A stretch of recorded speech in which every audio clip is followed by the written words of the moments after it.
नमस्कार दोस्तों, चलिए जानते हैं राजस्थान की 50 फटाफट बड़ी खबरों। सरकारी योजना को सिर्फ 10 मिनट में, लेकिन उससे पहले यह वीडियो आप किस जगह से देख रहे हैं हमें कमेंट में जरूर बताएं। राजस्थान का मैनार गांव बर्ड विलेज के नाम से मशहूर है। यहाँ सर्दियों में साइबेरिया सहित अनेक देशों से प्रवासी पक्षी आते हैं। स्थानीय लोग पक्षियों को परिवार जैसा मानते हैं और तालाबों की सफाई से लेकर संरक्षण तक खुद आगे रहते हैं। मैनार उम्मीद, पर्यावरण प्रेम और सामुदायिक बदलाव की मिसाल है। राजस्थान में बारिश का दौर अब लगभग थम गया है। मौसम विभाग के अनुसार अगले कुछ दिनों में आसमान साफ रहेगा। पश्चिमी विक्षोभ के कमजोर पड़ते ही रात के तापमान में तेजी से गिरावट होगी। 15 नवंबर के बाद प्रदेश में शीतलहर का असर बढ़ेगा। खासकर सीकर, चूरू, बीकानेर, नागौर में कड़ाके की ठंड महसूस होगी। राजस्थान के युवाओं के लिए बड़ी खुशखबरी। शिक्षा विभाग ने 7000 स्कूल टीचर्स की भर्ती प्रक्रिया को मंजूरी दे दी है और नोटिफिकेशन जारी कर दिया गया है। यह भर्ती प्राथमिक और उच्च प्राथमिक विद्यालयों में शिक्षकों की कमी को पूरा करने के लिए की जा रही है। आवेदन जल्द ऑनलाइन शुरू होंगे, जिसमें रीट पास उम्मीदवार मुख्य रूप से पात्र रहेंगे। चयन मेरिट ऑफ दस्तावेज सत्यापन के आधार पर होगा। राजस्थान सरकार की फ्री बिजली योजना के तहत घरेलू उपभोक्ताओं को 150 यूनिट तक बिजली मुफ्त मिलेगी। यदि महीने की खपत 150 यूनिट तक रहती है तो बिल शून्य आएगा। योजना का लाभ पाने के लिए उपभोक्ता का कनेक्शन घरेलू श्रेणी में होना जरूरी है। सब्सिडी स्वतः बिल में समायोजित होगी। राजस्थान सरकार किसानों को राहत देने के लिए 10,000 रुपए की आर्थिक मदद दे रही है। यह सहायता फसल नुकसान, मौसमी आपदा और खेती सुधार योजनाओं के तहत दी जाएगी। पात्र किसानों को राशि सीधे डीबीटी के जरिए खाते में भेजी जाएगी। इसके लिए किसान को भू अभिलेख, आधार और बैंक खाता अपडेट रखना जरूरी है। राजस्थान के 6 जिलों में बारिश और ओलावृष्टि से हुए फसल नुकसान पर सरकार ने बड़ी राहत दी है। सीएम भजनलाल शर्मा ने 8 लाख किसानों को अनुदान मंजूर किया है। प्रभावित किसानों को नुकसान के अनुसार राशि सीधे बैंक खातों में जारी होगी। यह सहायता कृषि संकट में किसानों को सहारा देने के लिए है। राजस्थान में सड़क सुरक्षा अभियान के तहत परिवहन विभाग और पुलिस ने सख्ती बढ़ा दी है। अभियान के दौरान 4500 से अधिक चालान काटे गए, जबकि 1000 से ज्यादा शराब पीकर वाहन चलाने वालों को पकड़ा गया। साथ ही 34,000 लोगों को ट्रैफिक नियमों की जानकारी देकर सुरक्षित ड्राइविंग के लिए जागरूक किया गया। राहुल गांधी की सोशल मीडिया पोस्ट शेयर करना राजस्थान के एक कांस्टेबल को भारी पड़ गया। विभाग ने इसे राजकीय सेवा आचरण नियमों का उल्लंघन मानते हुए कार्रवाई की है। कांस्टेबल पर राजनीतिक गतिविधि में सहभागिता का आरोप लगा है। जांच के बाद उसे निलंबित कर दिया गया और मामले की रिपोर्ट उच्च अधिकारियों को भेजी गई है। राजस्थान सरकार ने बुजुर्गों के लिए सामाजिक सुरक्षा पेंशन में बड़ा बदलाव किया है। अब पात्र वरिष्ठ नागरिकों को हर महीने 20,500 रुपए तक की सहायता मिलेगी। इसके तहत उम्र, आय और श्रेणी के आधार पर पेंशन राशि तय होगी। राशि सीधे बैंक खाते में जमा होगी। योजना का उद्देश्य बुजुर्गों को आर्थिक सुरक्षा देना है। राजस्थान लाड़ो प्रोत्साहन योजना के तहत बेटी के जन्म से लेकर स्नातक तक चरणबद्ध तरीके से कुल 70,000 रुपए दिए जाते हैं। राशि डीबीटी के जरिए खाते में आती है। जन्म पर 1 वर्ष पर स्कूल में दाखिला, 6ठी, 10वीं और स्नातक पूरी करने पर अंतिम किस्त जारी होती है। योजना का उद्देश्य बेटियों की शिक्षा व सुरक्षा बढ़ाना है। राजस्थान में 7,759 शिक्षक भर्ती के लिए आवेदन प्रक्रिया आज से शुरू हो गई है। शिक्षा विभाग की जारी विज्ञप्ति के अनुसार यह भर्ती प्राथमिक और उच्च प्राथमिक विद्यालयों में रिक्त पदों को भरने के लिए की जा रही है। पात्र उम्मीदवार रीट पास होने चाहिए। आवेदन ऑनलाइन मोड से किए जाएंगे। सरकार ने स्पष्ट किया है कि चयन मेरिट और दस्तावेज सत्यापन के आधार पर होगा। राजस्थान के 14 जिलों में रोडवेज कंडक्टर भर्ती परीक्षा शांतिपूर्वक संपन्न हुई। परीक्षा 370 केंद्रों पर आयोजित की गई, जिसमें 74.44% अभ्यर्थी शामिल हुए। कुल 500 पदों के लिए यह भर्ती की जा रही है। प्रशासन ने केंद्रों पर कड़ी सुरक्षा और निगरानी व्यवस्था की, ताकि परीक्षा पारदर्शी तरीके से हो सके। राजस्थान में नए विकास कार्यों को गति मिली है। सरकार 24.5 करोड़ रुपए की लागत से स्थानीय नदी पर नया पुल बनाने जा रही है। पुल बनने से आसपास के सैकड़ों गांव सीधे जुड़ेंगे और हजारों लोगों की आवाजाही आसान होगी। इससे स्कूल, अस्पताल और बाजार तक पहुंच में बड़ा सुधार आएगा। मौसम विभाग के अनुसार राजस्थान में अगले 2 हफ्तों में सर्दी और तेज होगी। रात के तापमान में भारी गिरावट आ सकती है और कई जिलों में पारा 5 डिग्री तक पहुंचने की संभावना है। इसके साथ ही जबरदस्त कोहरा छाएगा, जिससे सड़क और रेल यातायात पर असर पड़ सकता है। राजस्थान में स्थानीय निकाय चुनावों से जुड़ा बड़ा बदलाव प्रस्तावित है। भजनलाल शर्मा सरकार 2 से अधिक बच्चों वाले माता पिता पर महापौर और पार्षद बनने की बाध्यता खत्म करने की तैयारी में है। इसके लिए सरकार अध्यादेश लाने जा रही है। इसका उद्देश्य योग्य उम्मीदवारों की भागीदारी बढ़ाना बताया जा रहा है।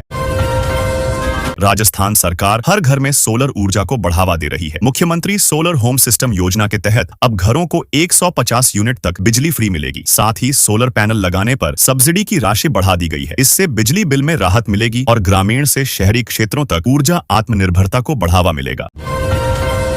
शिक्षा विभाग ने प्राथमिक विद्यालयों में 5,636 शिक्षकों की भर्ती शुरू की है। उम्मीदवारों के पास डीएलएड, बीएलएड और REET लेवल 1 पास होना जरूरी है। आवेदन ऑनलाइन किए जाएंगे। चयन मेरिट और दस्तावेज सत्यापन के आधार पर होगा। अभ्यर्थी आधिकारिक वेबसाइट पर विज्ञप्ति देखकर अंतिम तिथि से पहले आवेदन कर सकते हैं। राजस्थान में फसल खराबे से प्रभावित किसानों को बड़ी राहत मिली है। कृषि मंत्री किरोड़ी लाल मीणा ने बताया कि सरकार ने 1,700 करोड़ रुपए का मुआवजा किसानों के खातों में सीधे ट्रांसफर किया है। यह सहायता बारिश, ओलावृष्टि और अन्य प्राकृतिक आपदाओं से हुए नुकसान की भरपाई के लिए दी गई है।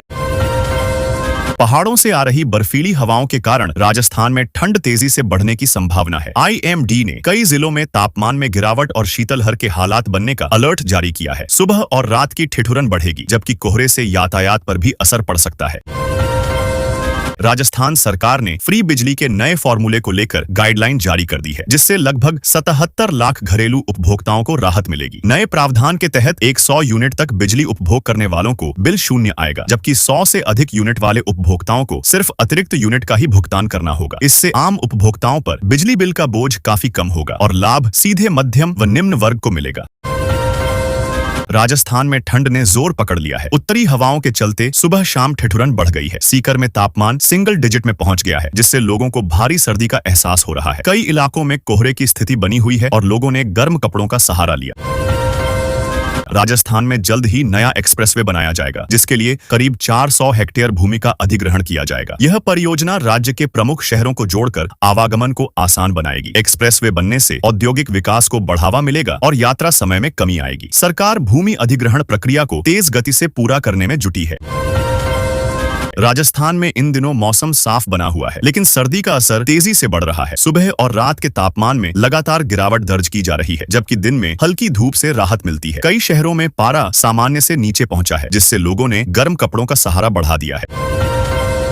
राजस्थान शिक्षा विभाग ने संसाधनों के बेहतर उपयोग और छात्र संख्या कम होने के कारण 312 स्कूलों को नजदीकी स्कूलों में मर्ज करने का फैसला लिया है। इसके साथ ही शिक्षकों के तबादलों की तैयारी भी की जा रही है, ताकि जहां जरूरत हो वहां स्टाफ की तैनाती सुनिश्चित की जा सके। राजस्थान में अगले एक सप्ताह तक मौसम साफ रहने की संभावना है। रात के तापमान में गिरावट जारी रहेगी और कई जिलों में न्यूनतम पारा 3 डिग्री सेल्सियस तक पहुंच सकता है। दिन में हल्की धूप मिलेगी, लेकिन सुबह शाम ठंड और तेज महसूस होगी। हवा में नमी और शीतलहर का असर बढ़ सकता है। राजस्थान के किसानों के लिए खुशखबरी है। पीएम किसान योजना की 21वीं किस्त इसी हफ्ते जारी होने की संभावना है। सरकार ने लाभार्थियों के डाटा और eKYC अपडेट की प्रक्रिया तेज कर दी है। जिन किसानों का सत्यापन पूरा है, उनके खाते में जल्द ही किस्त की राशि सीधा ट्रांसफर की जाएगी।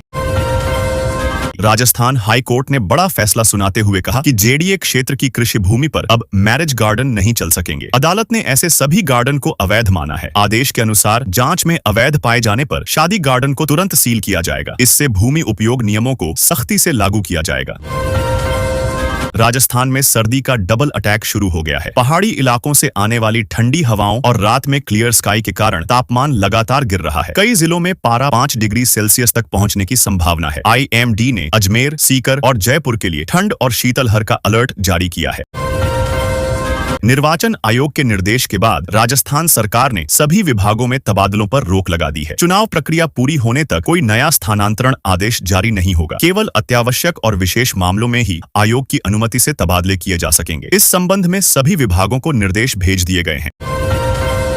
राजस्थान में रूफटॉप सोलर उपयोगकर्ताओं के लिए बड़ी राहत मिली है। सरकार ने ग्रिड को बिजली बेचने पर मिलने वाले दर टैरिफ में बढ़ोतरी की है। अब घरेलू सोलर यूजर्स अतिरिक्त बिजली को अधिक रेट पर बेच सकेंगे। इससे बिजली बिल में बचत के साथ अतिरिक्त आय भी बढ़ेगी। राजस्थान में पीएम फसल बीमा योजना के तहत किसानों को बड़ी राहत मिली है। राज्य में कुल 6,206 करोड़ का क्लेम राशि वितरित की गई है। इससे मौसम व प्राकृतिक आपदाओं से फसल नुकसान झेलने वाले लाखों किसानों को मदद मिलेगी। सरकार का कहना है कि क्लेम वितरण प्रक्रिया आगे भी जारी रहेगी। राजस्थान में मुख्यमंत्री आयुष्मान आरोग्य योजना किसानों और गरीब परिवारों के लिए वरदान साबित हो रही है। अब तक करीब 50 लाख मरीजों को मुफ्त इलाज का लाभ मिल चुका है। गंभीर बीमारियों, सर्जरी और आकस्मिक उपचार में लोगों को राहत मिली है। योजना के तहत पात्र परिवारों को 25 लाख रुपए तक का कैशलेस इलाज उपलब्ध कराया जाता है।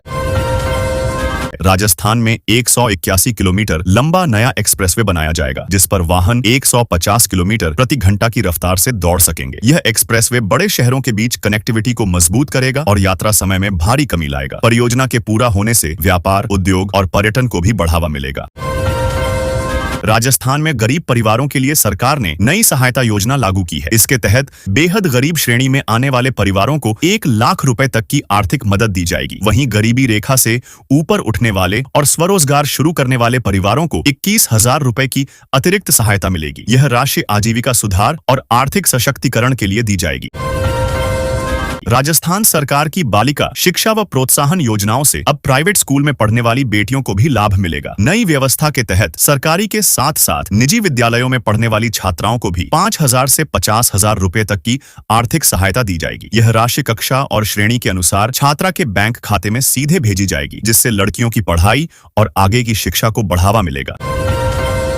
राजस्थान में सड़क कनेक्टिविटी 9 नए एक्सप्रेसवे बनाए जाएंगे। इनमें से 2 एक्सप्रेसवे पर काम शुरू हो चुका है, जबकि बाकी परियोजनाओं के डीपीआर और जमीन अधिग्रहण की प्रक्रिया चल रही है। नए एक्सप्रेसवे बनने से जयपुर, जोधपुर, कोटा, उदयपुर और अजमेर सहित कई शहरों के बीच यात्रा समय काफी कम होगा और औद्योगिक विकास को गति मिलेगी। अजमेर पुलिस ने एक बड़े साइबर ठग गिरोह का भंडाफोड़ किया है, जो महिलाओं को सरकारी योजनाओं और सब्सिडी का लालच देकर उनके नाम पर फर्जी बैंक खाते खुलवाता था। इन खातों का इस्तेमाल मनी लॉन्ड्रिंग और ऑनलाइन ठगी में किया जाता था। पुलिस ने कई आरोपियों को गिरफ्तार कर जांच शुरू कर दी है। राजस्थान चिकित्सा विभाग ने भर्ती प्रक्रिया में बड़ा रिकॉर्ड बनाया है। विभाग ने डॉक्टर, नर्स, पैरामेडिकल और तकनीकी स्टाफ सहित 35,000 से अधिक पदों पर नियुक्तियां पूरी की हैं। इससे अस्पतालों में स्टाफ की कमी को दूर करने और स्वास्थ्य सुविधाओं को मजबूत बनाने में बड़ी मदद मिलेगी। सरकार इसे ऐतिहासिक उपलब्धि मान रही है। राजस्थान हाई कोर्ट ने बाल विवाह रोकने के लिए सख्त रुख अपनाया है। कोर्ट के सामने एक मामले में माता पिता ने वचन दिया कि वे अपनी बेटी का विवाह 18 वर्ष से पहले नहीं कराएंगे। न्यायालय ने कहा कि नाबालिग लड़कियों की शिक्षा और सुरक्षा सर्वोपरि है। बाल विवाह कानूनन अपराध है।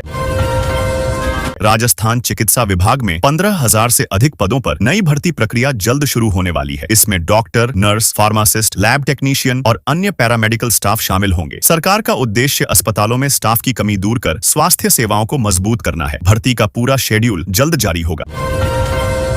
राजस्थान में आयोजित कंडक्टर भर्ती परीक्षा में बड़ी संख्या में अभ्यर्थी अनुपस्थित रहे। कुल पंजीकृत उम्मीदवारों में से 28,741 परीक्षा में शामिल नहीं हुए। उदयपुर जिले में सबसे कम उपस्थिति दर्ज की गई, जबकि अलवर में सबसे अधिक अभ्यर्थी परीक्षा केंद्रों पर पहुंचे। परिवहन विभाग अब उपस्थिति के आंकड़ों का विश्लेषण कर रहा है।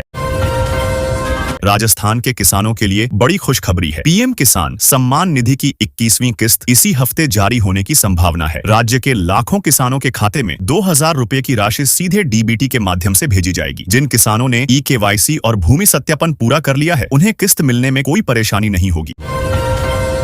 राजस्थान के शिक्षा मंत्री मदन दिलावर ने घोषणा की है कि नए शैक्षणिक सत्र में राज्य के 312 स्कूलों को मर्ज किया जाएगा। कम छात्र संख्या और संसाधनों के बेहतर उपयोग को ध्यान में रखते हुए यह निर्णय लिया गया है। मर्जिंग के साथ शिक्षकों के पुनर्विनियोजन और ट्रांसफर की भी तैयारी की जा रही है। राजस्थान के 6 करोड़ 50 लाख मोबाइल उपभोक्ताओं के लिए अच्छी खबर है। दूरसंचार विभाग जल्द कॉल और इंटरनेट सेवाओं को और तेज व स्थिर बनाने के लिए नई नेटवर्क तकनीक लागू करने जा रहा है। इससे ग्रामीण क्षेत्रों में सिग्नल की दिक्कत कम होगी और मोबाइल डेटा की स्पीड भी बढ़ेगी। राजस्थान में नवाचार और स्टार्टअप्स को बढ़ावा देने के लिए 200 करोड़ की लागत से एक बड़ा इनोवेशन हब बनाया जा रहा है। इस हब में आधुनिक lab, research centre, startup incubation space और टेक्नोलॉजी ट्रेनिंग सुविधाएं उपलब्ध होंगी। इसका उद्देश्य युवाओं को नए बिजनेस आइडिया विकसित करने, स्किल बढ़ाने और रोजगार के अवसर पैदा करने में मदद करना है। यह परियोजना राज्य को टेक और स्टार्टअप हब के रूप में आगे बढ़ाने की दिशा में महत्वपूर्ण कदम माना जा रहा है। राजस्थान में फर्जी JIO सिम और प्रधानमंत्री योजनाओं के नाम पर ठगी करने वाले गिरोह का पर्दाफाश हुआ है। गिरोह लोगों को मुफ्त सिम, सरकारी लाभ और सब्सिडी मिलने का झांसा देता था। आधार व व्यक्तिगत जानकारी हासिल कर फर्जी सिम कार्ड जारी किए जाते थे और फिर उनका इस्तेमाल ऑनलाइन ठगी व साइबर फ्रॉड में किया जाता था। पुलिस ने मुख्य आरोपियों को गिरफ्तार कर नेटवर्क की जांच शुरू कर दी है। राजस्थान में अगले एक सप्ताह तक मौसम साफ रहने की संभावना है। रात के तापमान में गिरावट जारी रहेगी और कई जिलों में न्यूनतम पारा 3 डिग्री सेल्सियस तक पहुंच सकता है। दिन में हल्की धूप मिलेगी, लेकिन सुबह शाम ठंड और तेज महसूस होगी। हवा में नमी और शीतलहर का असर बढ़ सकता है। राजस्थान के किसानों के लिए खुशखबरी है। पीएम किसान योजना की 21वीं किस्त इसी हफ्ते जारी होने की संभावना है। सरकार ने लाभार्थियों के डाटा और ई-केवाईसी अपडेट की प्रक्रिया तेज कर दी है। जिन किसानों का सत्यापन पूरा है, उनके खाते में जल्द ही किस्त की राशि सीधा ट्रांसफर की जाएगी। राजस्थान हाई कोर्ट ने बड़ा फैसला सुनाते हुए कहा कि जेडीए क्षेत्र की कृषि भूमि पर अब मैरिज गार्डन नहीं चल सकेंगे। अदालत ने ऐसे सभी गार्डन को अवैध माना है। आदेश के अनुसार जांच में अवैध पाए जाने पर शादी गार्डन को तुरंत सील किया जाएगा। इससे भूमि उपयोग नियमों को सख्ती से लागू किया जाएगा।